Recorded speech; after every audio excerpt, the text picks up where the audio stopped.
Sa pagsapit po ng ika-112 anibersaryo ng pagkakatatag ng Iglesia ni Cristo, ay pinuno ito ng ating Panginoon Diyos ng maraming pagtatagumpay. Hindi po pinabayaan ng ating Panginoong Diyos ang kanyang iglesia. Manapa ito ay kanyang inalagaan, inalalayan at ipinagsanggalan.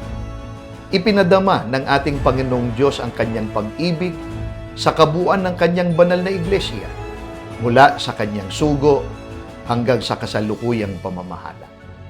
Kami pong mga ministro at mga manggagawa, kasama ng aming mga may bahay at ng lahat ng mga may tungkulin at mga kapatid sa distrito ng Agoola Union, ay buong kagalakan na bumabati sa ating tagapamahalang pangkalahatan, ang kapatid na Eduardo V. Manalo, maging sa ating pangalawang tagapamahalang pangkalahatan, ang kapatid na Angelo Eranio V. Manalo, at sa lahat po ng mga kapatid sa buong mundo, kami po ay buong kagalakang bumabati ng Happy 112th anniversary po!